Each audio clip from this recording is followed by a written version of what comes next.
Bienvenidos, queridos estudiantes de la Escuela de Idiomas Modernos de la Universidad Central, estudiantes de Lengua Española 1. Mi nombre es Edgardo Maraver y hoy me toca hablarles del tema del comentario de texto. Tengo, como pueden ver en la pantalla, unas láminas que les voy a mostrar y que me van a ayudar en esta tarea. Bueno, comencemos. Uno siempre se pregunta, o uno puede preguntarle incluso a los estudiantes, eh, ¿por qué se pretende desarrollar en los estudiantes de las escuelas de idiomas modernos, no solo en la Escuela de Idiomas del Central, eh, la destreza de comentar textos? ¿Por qué hay tanta insistencia en eso? ¿Por qué parece que es muy necesario? Eh, y la respuesta parece sencilla, ¿no? Quizá no lo sea mucho, pero sí parece sencilla. Porque la operación de comentar un texto con rigor y objetividad exige de quien la lleva a cabo una capacidad que es, bueno, vamos a leerlo aquí. La persona que comenta tiene que ser capaz de leer con atención, analizar con agudeza, criticar con equilibrio, relacionar datos, contextualizar las ideas y los hechos y expresarse con corrección e incluso con belleza. No hay que descartar la belleza porque es también un vehículo para comunicar y para dejar en la mente de los demás nuestro pensamiento. Bueno, y eso es precisamente lo que se exige de un traductor y un intérprete cuando se enfrenta a un mensaje que inicialmente ha sido expresado en una lengua y que hay que eh, convertir en ese mismo mensaje, pero el mensaje equivalente en otra lengua, y hay que expresarlo con equilibrio, con las cosas que hemos dicho antes, con sensatez, con cuidado, incluso con belleza, de acuerdo con las reglas de la nueva lengua a la que estamos llevando el mensaje, ¿no? Cuidando, además de hacerlo de la forma más natural. Esto es lo que menciona Valentín García Yebra en su regla de oro de la traducción. No decir nada que el texto original no diga, decir todo lo que el texto original diga y hacerlo de la manera más natural y más correcta en la lengua de llegada. Pero entonces uno, luego de esto, dice, ¿qué es un comentario? Un comentario es el resultado, es un texto que resulta de un análisis profundo realizado a un texto cualquiera o de cualquier naturaleza en busca de sus significados e implicaciones, pero también de su estructura y valores estéticos. Fíjense que vuelve a aparecer la idea de la belleza. En este concepto, digamos, que yo eh, redacté a partir de varios, más bien de muchos, que leí en tiempos recientes y los que he leído en los años en que he estado en la universidad. En este concepto que parece el más aceptado, fíjense que se da importancia a la forma, mm, a- perdón, a la forma, perdón, al fondo, perdonen. Textos de cualquier naturaleza en busca de sus significados e implicaciones. Eso tiene que ver con el fondo, pero también su estructura y valores estéticos. Eso tiene que ver con la forma. Em, a ver, aquí tenemos un comentario de una de las fuentes teóricas que se pueden encontrar por ahí. Comentar un texto consiste en esencia en una doble tarea. De un lado, significa captar el contenido, el fondo, y la organización de ese contenido en un texto. Y de otro lado, significa valorarlo y enjuiciarlo. Esto lo dicen Benito Lobo y Fernández Vizoso. No vayan a creer que este señor se llama Benito. Su apellido, su primer apellido es Benito. Aquí está otra cita. Se trata de un ejercicio que fomenta todas las capacidades intelectuales necesarias para enfrentarse a cualquier tipo de documentación. La lectura comprensiva, el análisis, la crítica o la crítica, la capacidad de relacionar y contextualizar lo leído, la expresión oral y la expresión escrita. Orcas Villarroel. Um, y yo leo esto y me acuerdo de todas las reflexiones que existen sobre lo que tiene que hacer un traductor, lo que tiene que ser capaz de hacer con un texto y está ahí. Tiene que ser capaz de leer y comprender todo lo que lee, porque si no lo comprende no lo puede traducir. Tiene que analizarlo, porque tiene que sacar información de él. Tiene que ser capaz de criticarlo también, tiene que relacionar los datos que hay en el texto porque eso lo ayuda a traducir. Y nada como el contexto para indicarle a uno información necesaria para tomar decisiones en la traducción. Esa es una buena razón para aprender a hacer este ejercicio, el ejercicio del comentario, porque nos fortalece, por lo menos nos fortalece la capacidad de comentar, perdón, de traducir.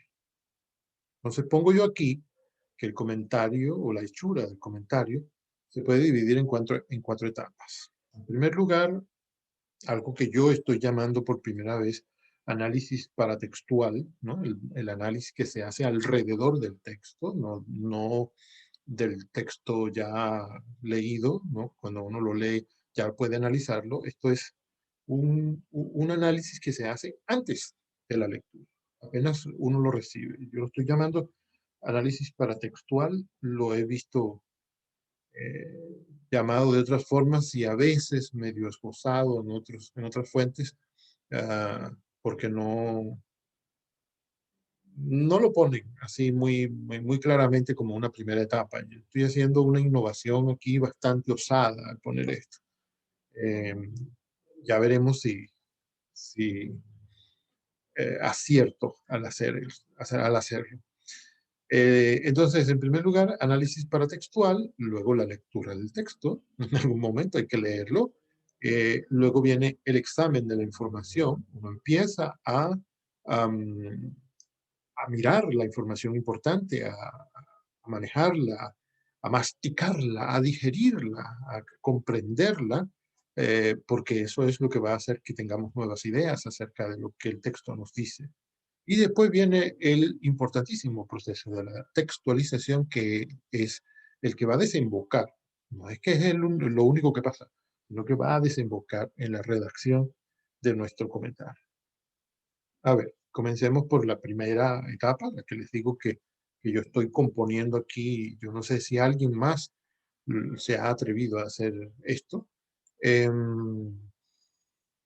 Definir una primera etapa del texto que no sea la lectura, perdón, la primera etapa del comentario que no sea la lectura, y yo le he llamado análisis paratextual. En el análisis paratextual se pretende identificar detalles externos al texto, externos, no están dentro del texto. Por ejemplo, las insinuaciones que hace siempre el título de un texto, de cualquier título y de cualquier texto.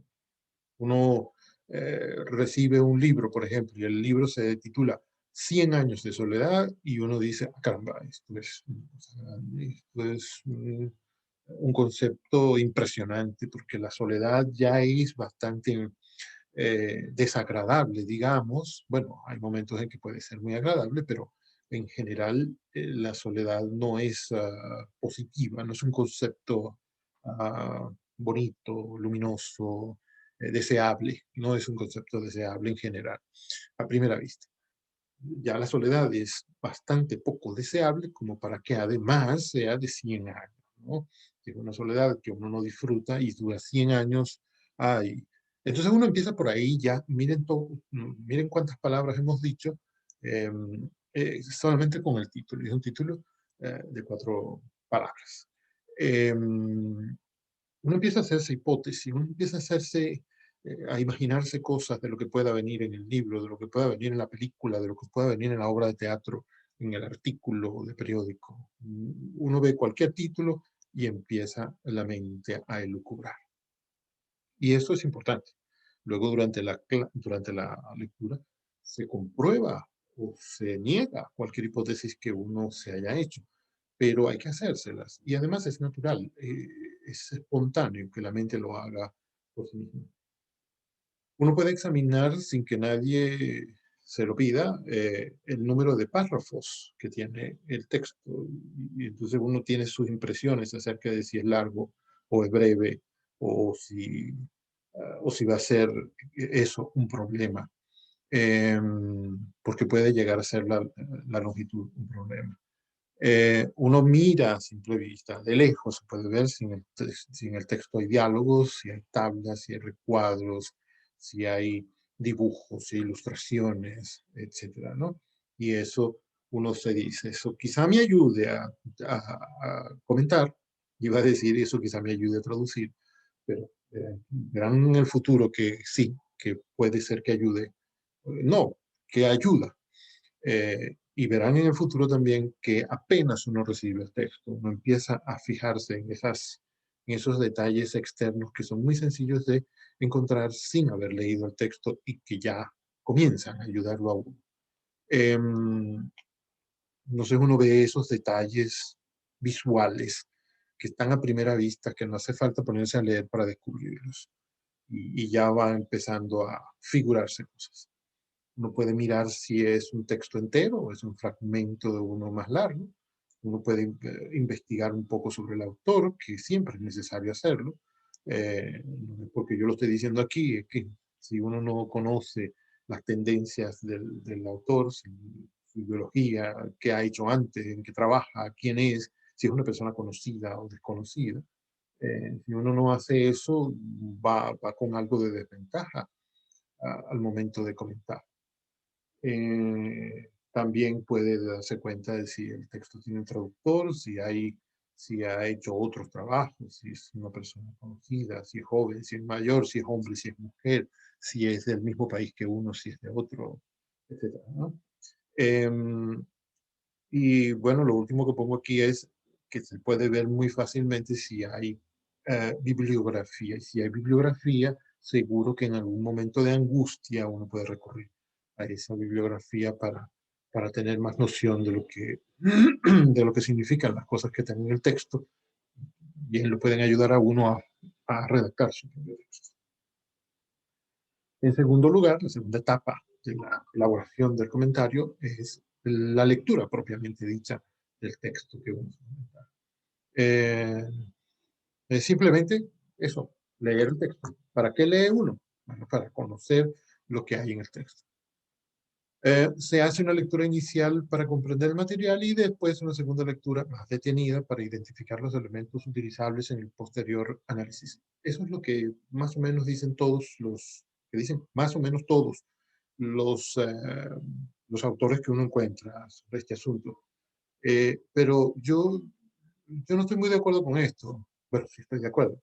A mí me gusta recomendarles a los estudiantes, más bien he debido decir esto, me gusta recomendarles a los estudiantes que en lugar de hacer una lectura inicial para comprender el texto, que estaría muy bien comprenderlo, yo diría que mejor hay que leerlo para disfrutarlo primero. Y, y ese disfrute seguro que nos da una visión que la comprensión, que la inteligencia no nos da con tanta fidelidad. Creo yo, esa es mi visión. Debe ser que yo leo así, ¿no? Yo leo primero para disfrutar, después me pregunto o pregunto, que mira, ¿qué es lo que había que hacer con esto? A comentar, de acuerdo, vamos a comentar. ¿Qué hay que dejarlo en la biblioteca? Está bien, lo dejo en la biblioteca. Pero primero podemos dedicarle un espacio al disfrute porque hay una mente que le está dando un mensaje a otra, la mía. Y bueno, hay que ponerle atención. Si no disfruto la lectura, luego lo que tenga que hacer quizá no sea tan sencillo de hacer. Eh, y bueno, el hecho de que no la disfrute tiene que ser significativo. Eso va a tener influencia también en lo que digamos, lo que no digamos en el comentario. E incluso puede tener influencia en lo que uno traduzca o no traduzca, ¿no? Si el texto a uno le cae bien, si uno lo disfruta, si le parece placentero y hermoso leer aquel texto, seguro que es mucho más placentero traducirlo y quizá más, más sencillo. Em, Siempre voy a estar haciendo esa comparación con la traducción porque me parece que el ejercicio del comentario, el ejercicio del resumen también se parecen mucho a la traducción. Y uno hace bien en practicar resumen y practicar comentario para entrenarse como traductor, e incluso como intérprete. Y como profesor de francés y de alemán, y como redactor de noticias, y como, no sé, redactor de blogs, y lo que usted quiera hacer cuando tenga suficiente entrenamiento como especialista en lengua. A ver, en segundo lugar, en esa etapa de la lectura del texto, se resume el texto para anotar los principales conceptos que aparecen en él. Claro, eso es lo que acabo de decir, en realidad. El resumen también es importante. Uno hace bien en subrayar, por ejemplo. Yo no lo hago, pero es una buena forma de resumir, ir subrayando, destacando, anotando, copiando, transcribiendo las partes que a uno le parecen que son imprescindibles en ese texto, ¿no? Es una forma de irlo resumiendo. Ya en otra clase se habla en este curso de resumen, y entonces ustedes verán la mejor manera de ir resumiendo un texto o a medida que lo leen o después de haberlo leído 3, 4, 20 veces o las veces que sea necesario, las veces que ustedes creen prudente. En tercer lugar, se identifica con certeza el tema. No puede uno ponerse a hablar de un texto sin haber sabido con certeza de qué trata, ¿no? Qué tema trata. Porque bien puede ser que el texto se trate de la inflación y que le vayan contando a uno historias, que el texto cuente historias acerca de personas que sufren la inflación, y entonces uno piensa que el texto trata, por ejemplo, de la familia, porque todos hablaban de cómo la inflación ha influido en sus familias. Uno tiene que tener la inteligencia de penetrar en el texto hasta dar con el tema verdadero. Eso no hay que descuidar. Luego se reconoce, en algún momento se reconoce la organización del texto, ¿no? Una organización sencilla y primaria que tiene que tener el texto y que es muy sencilla de identificar es la de introducción, desarrollo y conclusión, o cierre. Eh, es más o menos sencillo saber de dónde a dónde va cada una de esas partes y entonces eso ayuda ya en la lectura. El que identifica esas partes está leyendo con más profundidad que quien no lo hace. En la lectura también uno identifica los puntos más importantes del texto. También cuando está resumiendo lo hace. Y uno tiene que estar pendiente o tiene que terminar su lectura o sus lecturas sabiendo muy bien cuáles son las conclusiones a las cuales llega el autor o texto, ¿no? Sin eso uno no puede hablar de él. Ni siquiera hablarle a un amigo y decirle, mira, leí un artículo que, que habla de tal cosa, ¿no? El amigo va a preguntar, ajá, ¿y qué dice? Entonces lo que debería decir ahí es las conclusiones a las cuales llega. En tercer lugar, en el proceso de elaboración de un comentario, el tercer paso que se da es el examen de la información. Uno tiene mucha información que el texto da y uno tiene que organizarla, ¿no? Tiene que manosearla, comprenderla, tiene que examinarla, usarla para comentar. Yo lo subdividí, bueno, yo no, lo he subdividido los autores que han escrito sobre eso, pero yo no puse metí mis criterios también aquí en esta clasificación, digamos, no sé si lo puedo llamar así, pero bueno, hay que ponerle atención terminología, porque hay que aclarar conceptos, ¿no? Si aparece la palabra plusvalía, por ejemplo, no sabe lo que es la plusvalía, tiene que averiguar de qué se trata eso. Y si aparece Revolución Francesa, yo hace ya años que aparece el término Revolución Francesa en un texto y ya no voy a la enciclopedia, pero cuando yo tenía 16 años, por supuesto, la primera vez que encontré ese nombre me dije, ¿qué será? Es una revolución en Francia, ¿de qué se trata? Ya después uno va aprendiendo y hay términos que uno no verifica, pero siempre que aparezca un término que uno no conoce, incluso cuando uno tenga 83 años, tiene que ir a averiguar de qué se trata. Y esto es especialmente importante para los estudiantes muy jóvenes, ¿no? Hay que decírselo, aunque parezca natural que lo vayan a hacer, hay que decir. Hay que identificar ideas esenciales, o sea, hay que preguntarse cuáles son las ideas esenciales aquí, cómo están esparcidas en el texto, cómo se relacionan, cómo se concatenan, pongo yo ahí. ¿Esto es lógico o no es lógico? Luego está la organización del texto, uno va examinando también la organización del texto y además no va reordenando ese material, porque a partir de esa lectura uno va a empezar a hacer un texto nuevo. Uno tiene que utilizar la información que viene en el texto, información que uno consigue fuera del texto. Y además también pensamiento propio que le nace a uno una vez que uno lee y una vez que uno reflexiona. Hay que irlas reagrupando, todos los datos, hay que irlos reagrupando, reclasificando y bueno, poniéndolos en orden como para decir lo que uno desea decir. Hay que ver cómo usa el autor la lengua, hay que evaluar los niveles en los que siempre se examina la lengua, que ya en la clase de lingüística les habrán hablado de eso, el nivel fónico, el nivel morfológico, el sintáctico, el semántico, aunque aquí falta también el pragmático. Eh, y bueno, hay que vigilar eh, curiosidades de esas, como la ortografía, las expresiones que están dichas en otras lenguas, etcétera, ¿no?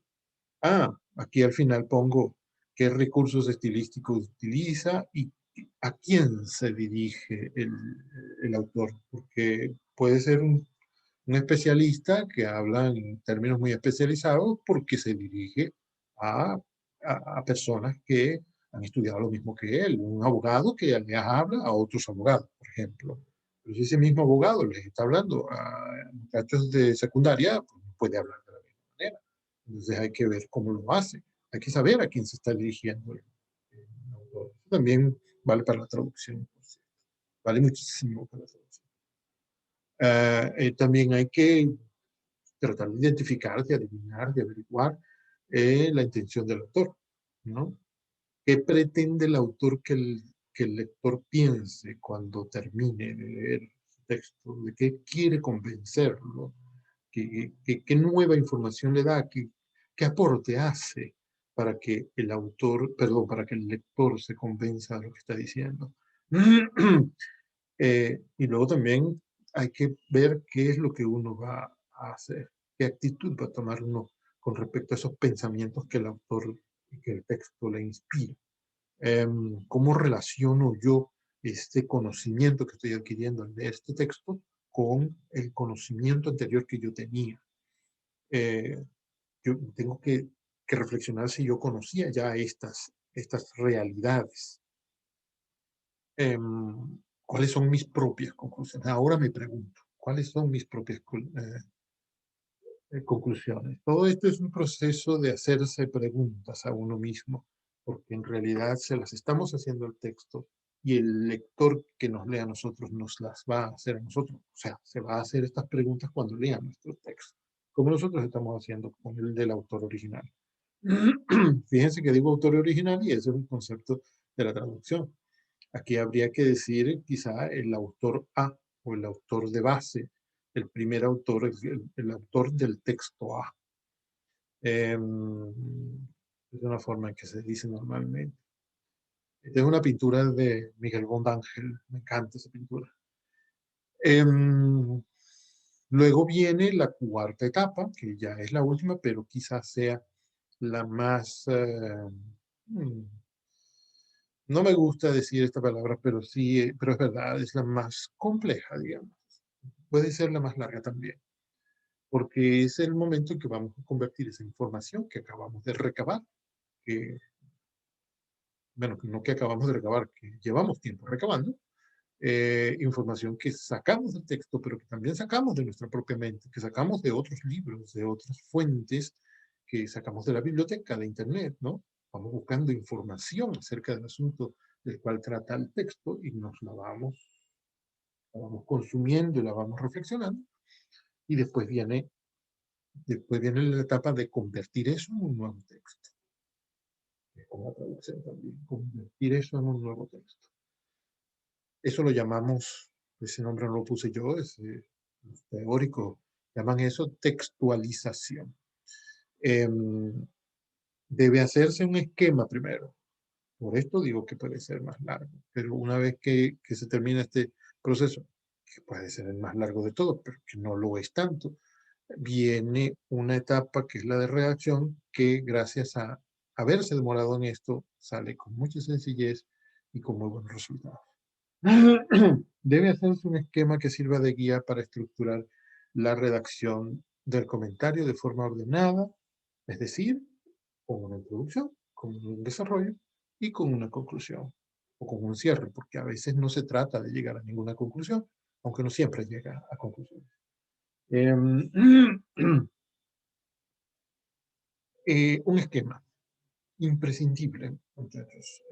El que no escriba un esquema, que no haga un plan, el que no ponga unas ideas más o menos ordenadas, jerarquizadas, ¿no? Que muestre cuál idea depende de otra, cuál idea viene de otra, cuál idea es más importante que la otra, que no haga un esquema, esa es la palabra perfecta, pero si ustedes quieren usen outline, si ustedes quieren usan mapas, si ustedes quieren usan lo que les parezca como nombre, pero no dejen de ser el plan. Cuando yo tenía 18 años, me saltaba ese paso muy a menudo, muy a menudo. Cuando mi profesora no me estaba vigilando, yo me lo pasaba. Pero mala idea, malísima. Ya después de unos años me di cuenta de que había sido mala idea y comprobé la, la, la, la, buena idea que tuvieron los que inventaron esto, ¿no? Debe haber sido Aristóteles, eh, que seguir las pautas que uno mismo se ha impuesto en un plan, no apartarse de ese plan, dan los mejores resultados, porque ya hay una arquitectura que si la seguimos, el edificio no se les va a caer. Bueno, escribir un borrador viene después de hacer un esquema, de hacer un plan para escribir. Y ese borrador también hay que revisarlo varias veces y hay que irlo mejorando, hay que ir cubriendo los detalles que estén fallando, ¿no? Es como si ya fuera se me ocurre relacionarlo ahorita con un bebé que va a nacer dentro del vientre de la madre. El bebé también hay que alimentarlo, es decir, hay que alimentar bien a la madre, hay que darle vitaminas, hay que llevarla al médico para que el bebé esté bien. Si la madre no se cuida, el bebé, bueno, no sabemos cómo van a ser. El borrador es algo así como un bebé que todavía no ha nacido, pero si uno lo cuida bien, van a ser bien. Solo después de haber hecho todo eso, es que puede uno comenzar a escribir el comentario. Muy bien. Hay que tener en cuenta esto. Hay que ver el texto como una unidad comunicativa en la que todo se relaciona. Así como en el cuerpo humano, cada una de las células está unida a las demás. Ninguna se mueve sin las demás. A ustedes no les habrá pasado nunca, me imagino yo, que salen de su casa y cuando llegan a la acera y están a punto de meterse en el autobús y dicen, ay, me dejé la mano izquierda en la mesa, se me olvidó cuando estaba desayunando. y tienen que devolverse a buscar la mano. Eso no les habrá pasado. A un texto no se le olvida que la, la tercera palabra anda por ahí descarrilada, ¿no? El texto es una unidad, así como un cuerpo de un ser vivo es una unidad en la que todos sus miembros, todas sus partes tienen una tarea que cumplir y la cumplen y están unidas a las demás. Nunca un ojo va a la playa sin llevar los pies, ¿no? Entonces un texto también es así. No hay que olvidar esto. Ahí está, no hay que olvidar esta idea, ¿no? Em, entonces, pues lo quiero leer. Por más que nos parezca fastidioso e incluso inútil, la salud del comentario depende de la planificación. Planificar, lo que vamos a comentar, es comparable a preparar un viaje. ¿Cuánto tiempo estaré fuera de casa? ¿Cuánto dinero necesitaré? ¿Hace frío o hace calor allá en el lugar para donde voy? ¿Cómo se llega ahí? ¿Puedo ir solo o debo ir acompañado? O mejor dicho, ¿debo ir solo o puedo ir acompañado?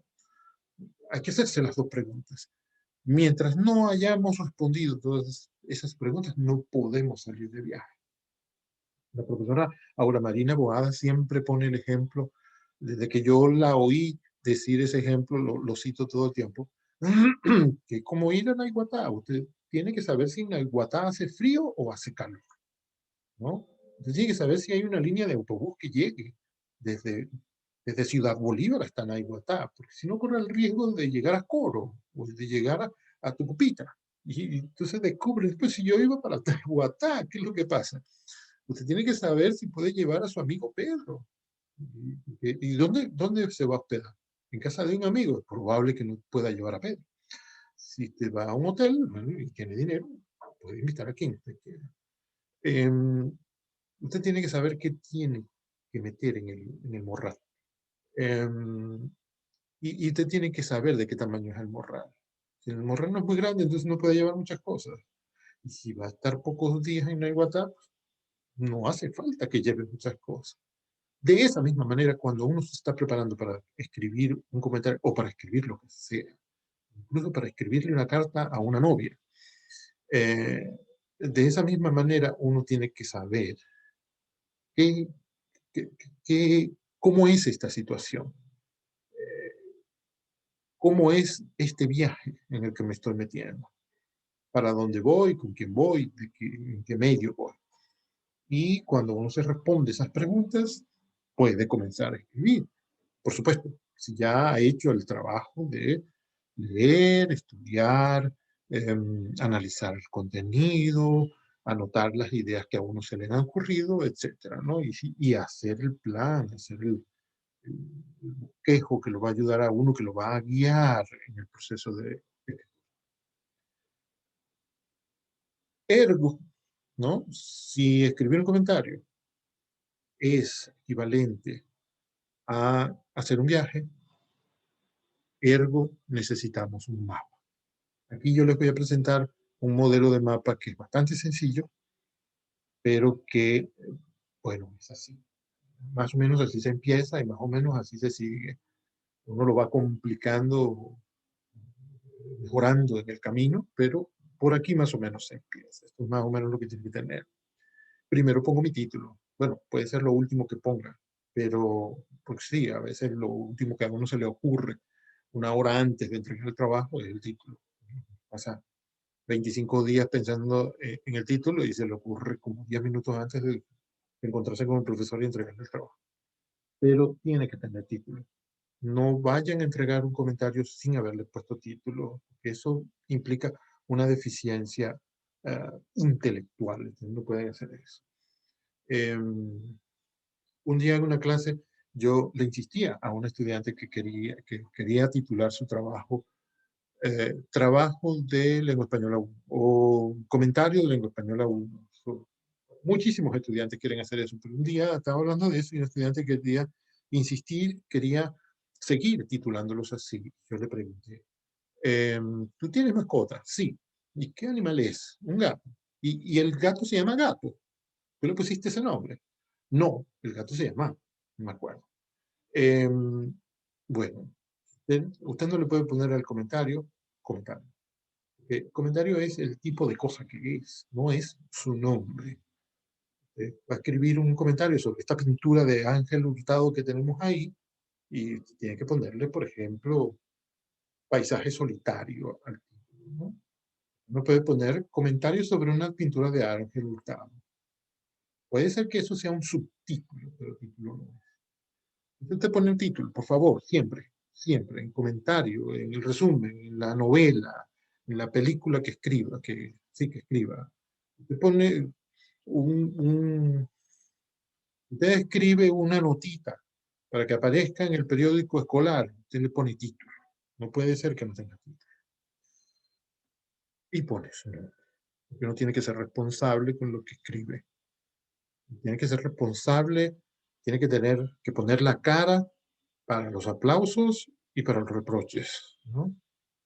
Tiene que ser responsable de lo que ha dicho y además aceptar también las felicitaciones. Y eso solo se consigue si uno tiene...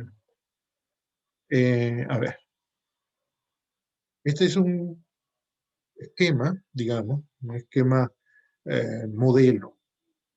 Todas las ideas que uno va a presentar, perdón, todos los párrafos que uno va a presentar tienen que estar liderizados por una idea principal y luego vienen las ideas de apoyo que sustentan esa idea principal. Aquí tenemos una idea principal, una primera, y tiene dos ideas secundarias que lo respaldan. Ahí tendríamos un primer párrafo y podría ser una introducción. Luego tiene una segunda idea principal que tiene también dos ideas de respaldo y sucede que la primera idea secundaria tiene también una idea secundaria, ¿no? Se está poniendo la cosa un poco más compleja, que bien, eso significa que el estudiante, bueno, que el estudiante no, el autor del comentario está reflexionando en términos ya un poco más avanzados. Y una tercera idea principal, no les tengo que decir, eso lo están viendo ustedes también, que tiene su idea secundaria. ¿Qué conclusión saca uno de esto? Bueno, que no se puede poner idea principal sin idea secundaria. Siempre que usted diga una afirmación, siempre que usted diga eh, los concursos de belleza son un entretenimiento muy apreciado por los venezolanos, usted tiene que dar pruebas de que eso es así, es decir, tiene que comentar, tiene que aportar una idea o varias ideas que sustenten eso. Hay datos sobre el asunto, tiene que apoyar. eh, no sé si hace mucha falta que comente más sobre esto, pero partiendo de aquí, de, estas, de este esquema súper sencillo, hiper sencillo, uno puede ir desarrollando su propia forma de hacer los esquemas, los planes que le sirvan para comentar. Eh, el que quiera puede adoptar este y el que quiera puede adoptar otro, quizá los haya mejores. Eh, y por supuesto lo que sí tienen que hacer, porque sí, es mejorar, mm, adaptarlo a cómo son ustedes, a cómo trabaja su mente, etcétera, para que aparezca la personalidad de cada quien en el comentario que haga, que eso es un factor infaltable en el comentario. ¿Qué hay que evitar? Importantísimo que hay unas cosas a las cuales uno se siente tentado y que no debe caer en esas tentaciones durante la redacción del comentario. En primer lugar, hay que evitar la perífrasis, ¿no? Comentar no es repetir, con otras palabras, el contenido del texto, ni siquiera poniéndolas en otro orden, porque hay estudiantes que piensan que si las ponen en otro orden, el profesor que no ha leído nada en su vida no se va a dar cuenta de que lo que está haciendo es poniendo las cosas en su lugar. No, el profesor se va a dar cuenta. El profesor tiene unos años más que usted y ha leído algunos libros más que usted. Algunos profesores no hemos leído mucho, pero de todas maneras tenemos más edad. Y siempre es posible darse cuenta. ya el profesor seguro que ha trabajado con ese texto y lo conoce bien, ¿no? No hagan eso. Repetir lo que dice el texto no es necesario, porque uno siempre puede ir a ver lo que dice, no puede volver. Yo lo que quiero es leer las ideas nuevas que está pensando usted. Seguramente no había nacido cuando el texto fue escrito, pero que vamos a ver qué pensamientos le produce. Para eso es esa pintura de Rafael, de Héctor Poleo. Esa pintura de Héctor Poleo siempre me pone a pensar. También hay que inventar lo que yo he llamado el inventario, porque comentar no es enumerar los aspectos formales y de contenido que tiene el texto y que el lector también se puede dar cuenta, el lector de ustedes. Lo que hay que hacer es reflexionar. No puede presentar simplemente una enumeración de esas cosas, de la rima que hay en el texto, de los errores ortográficos que hay en el texto, o de la buena ortografía que hay en el texto, porque, bueno, está bien que lo mencione, pero además de eso hay que reflexionar, es decir, qué cosas pensamos de ese texto. Otra cosa que este Cristóbal Rojas. Otras cosas, otra cosa que hay que evitar es el pretexto, es decir, utilizar el texto. Estamos comentando para hablar de nuestras propias convicciones, ¿no? Si usted quiere hacer eso, escriba un texto sobre esas convicciones. Pero si le han pedido que haga un comentario, o si usted desea hacer un comentario, lo que tiene que hacer es limitarse a ese texto, hablar de ese texto, hablar de esas ideas. Y puede ser que usted esté de acuerdo, que esté en desacuerdo, y eso también puede mostrarse en el comentario, pero si usted desea defender la idea contraria, escriba un texto nuevo, no un comentario sobre este. Bueno, el texto nuevo puede ser un comentario sobre este texto, pero no con intención, con las intenciones con que se escribe normalmente el comentario y con el comentario que se le pide que haga en una clase como la de lengua española 1. Es Manuel Cabré, el Ávila. El Ávila visto desde Blandín. También hay que evitar la polémica. Un comentar no es juzgar tendenciosamente las palabras del autor, los pensamientos del autor. Y por supuesto que tampoco es hablar despectivamente, agresivamente o burlonamente de las ideas del autor. Hay que respetar y mientras más serio sea en presentar ideas nuevas, mucho mejor para la polémica. Lo que quiere es crear polémica. Ponga información seria. En la escuela de periodismo, una cosa que le dicen mucho a los estudiantes es cuando hay censura, o no, cuando un régimen autoritario pretende callar al periodista, el periodista lo que tiene que hacer es poner información, no defenderse, no atacar, no usar falacias, no decir tú hiciste tal y cual cosa, tú no me dejas hablar, no. El periodista lo que tiene que hacer es presentar información, información, no elucubraciones, no rumores, información cierta. Eso es lo que hay que hacer aquí. Usted no se ponga a juzgar el texto, presente su información. Otra cosa que hay que evitar es el exceso de citas. Porque como dice ahí, luego no va a haber espacio para nuestros propios pensamientos. El filósofo Juan David García Vaca, de la Universidad Central, una vez escribió, miedo, no, muerto está de miedo el que escribe citando a los demás. Está muerto de miedo de pensar por sí mismo. Porque, bueno, puede ser muy coherente el uso que les da las citas, pero lo que está haciendo es decir los pensamientos de los demás. Y en realidad aquí lo que estamos pidiendo es que usted piense por usted mismo. Y finalmente hay que evitar la informalidad. Si el ambiente en que le han pedido comentarios es formal, usted tiene que ser formal. Bueno, y si no lo es también. No hay que descuidar los elementos formales como la ortografía, la coherencia, la cohesión, eh, y el uso ordenado y el uso hermoso de la lengua, para convencer o para exponer o para narrar. También puede ser para narrar. No hay que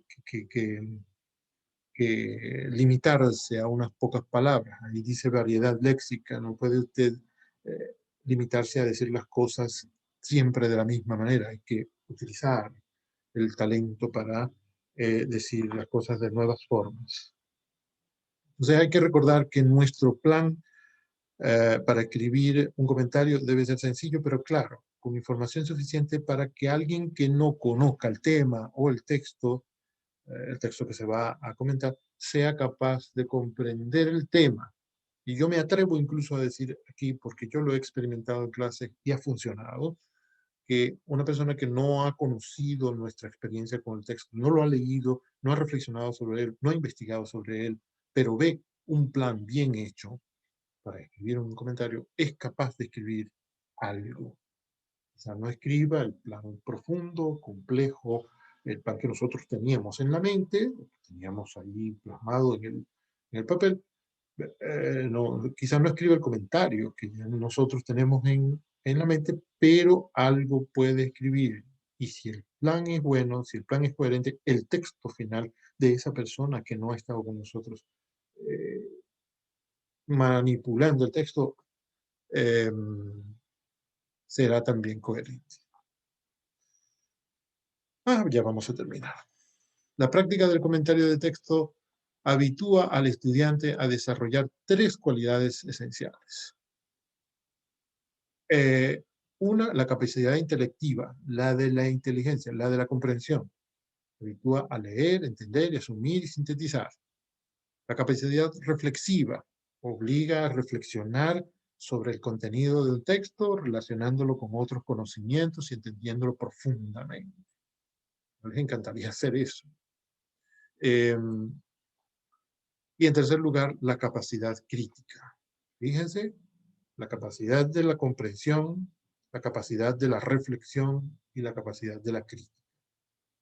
No la capacidad de ser crítico, la capacidad de ser crítico, que es una de las razones importantísimas, quizá la primera, por la cual existen las universidades en el mundo, para crear ciudadanos críticos, no criticones. La capacidad crítica que permite valorar un contenido desde una perspectiva racional, serena, aportando datos de solidez científica que justifiquen nuestra postura. Un criticón no hace eso. Un criticón no dice, no deberías hacer eso por tal y cual razón científica, simplemente lo hace porque le ocurrió oponerse a cualquiera solamente por oponerse. Pero una persona seria, una persona universitaria con un pensamiento universal, que tiene una capacidad crítica desarrollada, aporta datos científicos, o por lo menos datos razonables, que le ayuden a sustentar lo que dice. Y si un comentario está basado en esto, no tiene por qué no ser aceptado por los demás, incluso cuando no tenga dudas, incluso cuando no pueda uh, contradecir algunas ideas. Bueno, les voy a proponer un ejercicio que ustedes ya harán o no harán o modificarán con su propio profesor, que es este, ¿no? Hay que escoger uno de los tres siguientes textos para hacer un primer comentario que, bueno, en mi grupo por lo menos yo suelo pedir en el primer ejercicio que hagan solamente el plan. Solamente el plan para ver, para intercambiarlo luego, que también es una sugerencia para intercambiarlo con otros estudiantes y que cada uno de los estudiantes critique, no que sea crítico, que critique, que mejore, que sugiera cambios, mejoras que se puedan hacer en el plan para que el comentario después sea mucho mejor. Entonces, yo en realidad sugeriría que se limitaran en este primer ejercicio a hacer el plan. Y luego cuando tengan un poco más de destreza con esto, bien pueden regresar a este plan y ver qué comentario sale o ver si ese plan estaba bien o estaba razonable, digamos. El primer texto es Sembrar el petróleo, que es un clásico del ensayo venezolano, un texto cortísimo, no llega a 2 páginas, pero era un editorial que apareció en un periódico, pero es uno de los textos importantísimos de Urlar Pietri y incluso de la historia de Venezuela y de la historia contemporánea de hoy. El otro es Toda la verdad, que es un texto humorístico de Carlos Cecilia, porque Carlos Cecilia se ocupa de eso. De 1991, el otro es del 36, fíjense la diferencia. Y el otro es la Carta a Venezuela de Laureano Márquez del 2003. Bastante diferencia entre todos los textos en cuanto a tiempo, a historia, y que, bueno, puede servir para sacarles el jugo a ustedes. Lo que me queda por mostrarles es la bibliografía, que aquí la tienen, ¿no? Más larga de la que yo deseaba. Y aquí tenemos los créditos de las ilustraciones, ¿no? Todos estos artistas son venezolanos, excepto el primero, que es John Arp, el que está en la portada de la exposición, que es el Pastor de Nubes, ¿no? Quise hacerles ese regalo de mostrarles todas esas pinturas que son encantadoras. Ahí hay unos 130, 140 años de historia del arte en Venezuela. Bueno, muchachos, ha sido un placer. Por medio de la página de Canvas, que por cierto van a estar ahí esos textos, y que también se pueden conseguir en internet independientemente. Por medio de Canvas yo estoy a la orden, por medio de sus profesores, si alguien quiere hacerme alguna pregunta, si algo no ha quedado claro, yo estaré encantado de responder esas inquietudes. Muchas gracias. Nos vemos en una segunda edición una siguiente edición de este curso.